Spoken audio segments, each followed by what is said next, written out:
노다지 썰전. 오늘은 K뷰티 대표 주자죠. APR의 미래를 놓고 한번 이야기 나눠보겠습니다.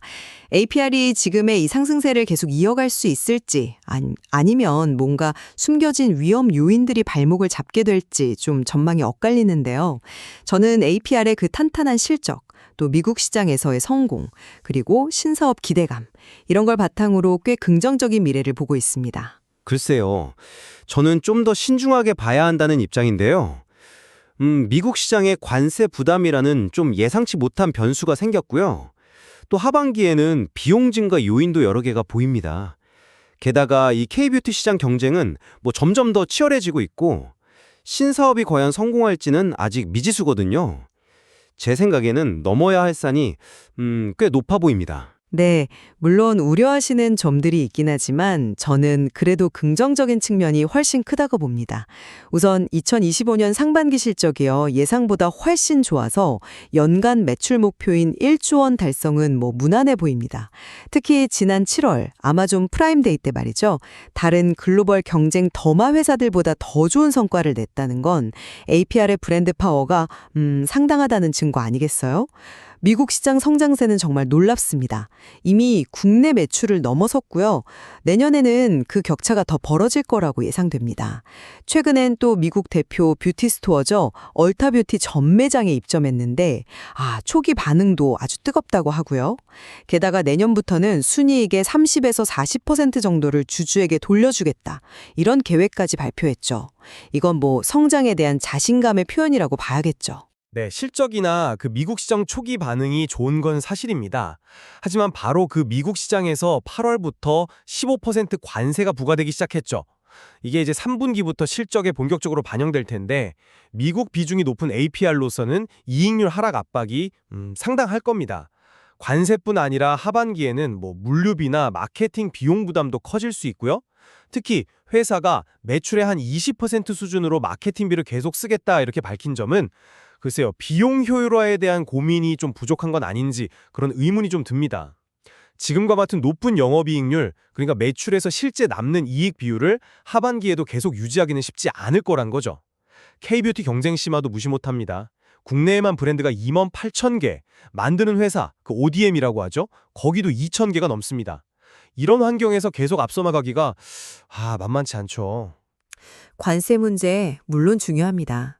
하지만 회사도 그냥 가만히 있는 건 아니에요. 그 수입 신고 금액을 조정하는 방식으로 관세 부담을 좀 줄이려고 노력 중이고 장기적으로는 관세 절감이나 환급 방안도 찾고 있다고 하니까요. 이게 성장의 발목을 잡을 정도는 아니라고 봅니다. 관세 조정이라는 게 다 합법적인 테두리 안에서 대응하는 거고요. 결국 중요한 건 소비자들이 계속 제품을 사주는가 하는 실제 판매 추세인데 이 부분은 여전히 아주 강력합니다. 하반기에는 또 블랙 프라이데이 같은 대형 프로모션이 있으니까 오히려 매출은 더 늘어날 가능성도 있고요. 그 신고 금액 조정이 합리적인 대응일 수는 있겠습니다만 그 효과가 얼마나 클지 또 언제까지 가능할지는 좀 지켜봐야 합니다. 관세는 결국 비용이고 3분기부터는 이게 고스란히 반영될 텐데요. 그리고 말씀하신 하반기 프로모션 강화는 곧 마케팅 비용 증가로 이어질 수 있다는 점도 생각해야 합니다. 2분기처럼 그렇게 높은 이익률을 계속 기대하기는 어렵다는 게 제 생각입니다. 얼티아 뷰티 입점도 아직은 초기 단계라서 전체 매출 기여도는 크지 않고요. 여전히 아마존이나 틱톡 같은 온라인 채널 의존도가 높은 상황이죠. 신사업에 대한 우려도 있으신 것 같은데 저는 오히려 큰 기회라고 봅니다. 홈뷰티 디바이스 시장은 계속 크고 있고 APR은 자체 생산 능력까지 갖췄잖아요. 내년에만 신제품 서너 개를 내놓을 계획이고요.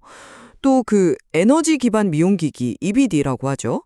그리고 스킨 부스터 시장도 매년 두 자릿수 이상 성장하는 아주 매력적인 시장입니다. 물론 후발주자이긴 하지만 APR이 그동안 K뷰티 트렌드를 이끌어온 저력이 있기 때문에 이 시장에서도 충분히 두각을 나타낼 수 있다고 전 생각합니다. 시장이 크는 것과 그 시장에서 성공하는 것은 또 별개 문제입니다. 홈뷰티 디바이스도 이미 경쟁이 치열하고요. EBD는 내년 하반기, 스킨 부스터는 2년 뒤에나 제품이 나온다고 하는데 그 시간 동안 시장 상황이 또 어떻게 변할지 모르죠. 특히 스킨 부스터처럼 시간이 오래 걸리는 사업은 당장 수익에 기여하기보다는 연구개발비나 마케팅비 부담으로 작용할 수 있습니다. 신사업이 확실한 성장 동력이 되기까지는 시간이 필요하고 성공 여부도 아직은 불확실하다 이렇게 봅니다. 네, 정리하자면 APR은 강력한 미국 시장 성장세, 또 홈뷰티 디바이스와 신사업이라는 확실한 미래 먹거리, 그리고 주주 가치를 중시하는 정책을 통해 K-뷰티 리더로서 더 성장할 가능성이 높다. 저는 이렇게 보고요. 관세 같은 이슈는 충분히 극복 가능한 과제라고 생각합니다. 긍정적인 신호들이 많은 것은 사실입니다. 하지만 동시에 미국 관세 부담 현실화, 하반기 비용 증가 가능성, 또 치열한 경쟁 환경이라는 명확한 도전 과제들도 안고 있습니다.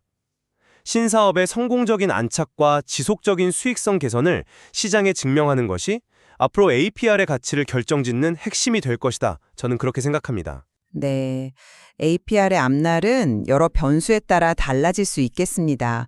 오늘 저희가 짚어본 것처럼 다양한 각도에서 꾸준히 지켜볼 필요가 있겠네요.